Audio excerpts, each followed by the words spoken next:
All right, fans, buckle up. Friday night, under the lights, we've got ourselves a showdown. Illinois versus Nebraska. And get this, both teams undefeated.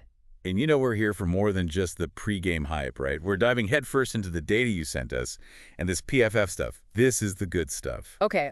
For those out there who might be new to the world of PFF, that's Pro Football Focus for the uninitiated. They're like, imagine the ultimate football nerds, but like the cool kind. They crunch numbers, analyze every play, and give you insights you won't find anywhere else. Right. It's like they unlock a whole new level of understanding the game.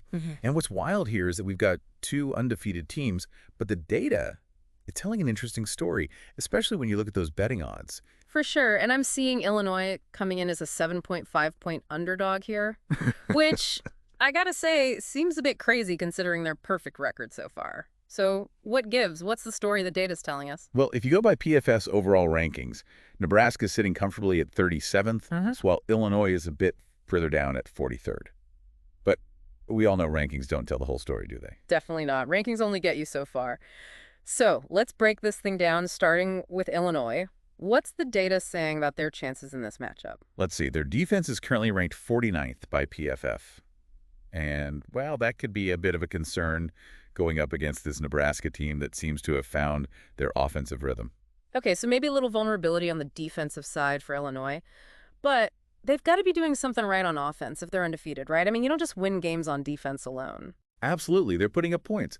But even their offensive stats, there are some head-scratchers in there. For example, their EPA per run, which is expected points added, it's a surprisingly low negative 0.09.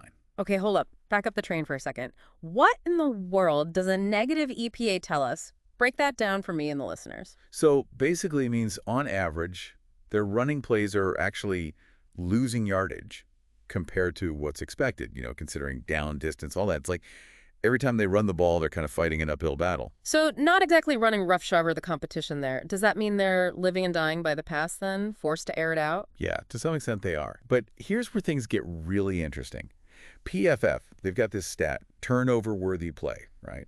And Illinois' quarterbacks, they're sitting at a 3.16% chance of making one of those on ANY given pass. Whoa, turnover-worthy play. That sounds not ideal, to say the least. Yeah, you don't want to be racking those up.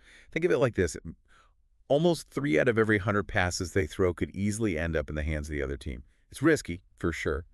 Exciting for the fans, but man, against a defense like Nebraska's, could be a recipe for disaster. So Illinois walking a tightrope there with that high-risk, high-reward game.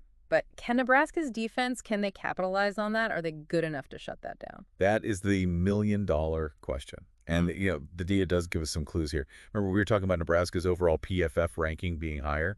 Well, their defense, that's a big reason why. 29th, they're sitting at 29th, which tells me they've got the chops to make things very difficult for that Illini offense. Okay, so we've got ourselves a real clash of styles brewing here. Risk takers versus, like, a brick wall. But you got to score points too, right? Can't just win on defense. What's the story within Nebraska's offense? What are we seeing there? You're absolutely right. Defense wins championships, they say, but you got to score to get there. And statistically speaking, Nebraska's offense is looking a lot more balanced than Illinois. Better EPA per run. And while the passing game, might not be as flashy, it's definitely more consistent. Consistent, huh? Is that code for efficient? Or are we talking like predictable here? Could be a good thing for Illinois' defense if they know it's coming, right? See, now you're asking the questions that make this matchup so interesting. Because, get this, Nebraska actually has a lower turnover-worthy play percentage than Illinois, but also a lower big-time throw percentage too. So are they playing it safe?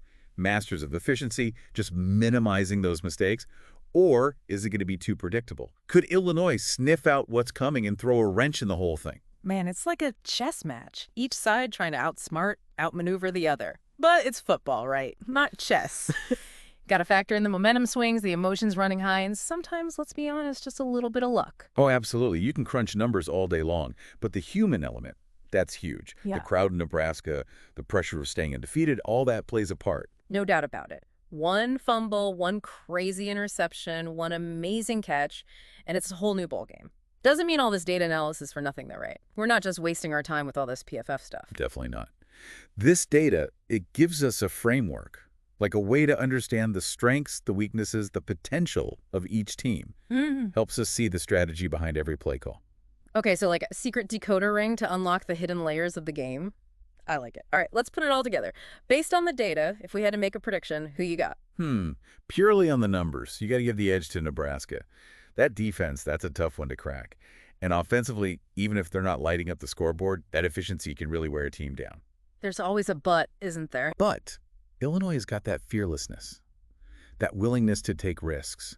And that can throw even the most solid game plan off track. Remember those turnover-worthy plays? Yeah, double-edged sword. If those risky throws turn into big plays, watch out. They could swing the momentum in a hurry. So what we've got here, folks, is a real clash of styles. Disciplined, defense-first Cornhuskers against the unpredictable, potentially explosive Fighting Illini. Man, what a matchup this is shaping up to be. It really is. Efficiency versus explosiveness, who will reign supreme? That, my friend, is why we love this game, and it makes it all the more exciting to analyze and watch. So everybody listening, picture this.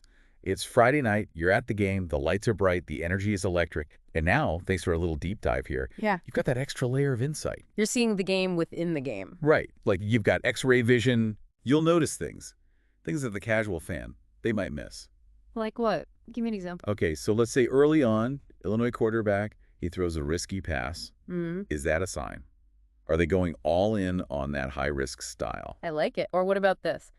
Nebraska's offense, they're moving the ball, but it's slow and steady. Methodical. Yeah, exactly. Are they playing it safe, trying to grind out a win? You'll pick up on those strategies. And that's when it gets really fun. Because let's be real, data's great. Love the data. But at the end of the day, it's about the human element. Those moments of brilliance. The momentum shifts. The roar of the crowd when something big happens. That's the magic right there. That's what we love about this game. Absolutely. So as we get ready for this Friday night showdown, just remember, it's more than just a game. It's a clash of styles, a battle of strategy. And a testament to, well, how unpredictable this sport can be. With your data decoder rings firmly in place, you're ready to experience this game on a whole other level. You're going to see things. Now, we've thrown a lot of numbers at you today, but I want to leave you with this. As you're watching the game, think about what you find interesting about this matchup. Is it the battle of offense versus defense, the possibility of an upset? What would you bet on, and why? Whatever gets you fired up for Illinois, Nebraska, embrace it. Enjoy the ride. And we'll be back next time with another deep dive into the data behind the drama.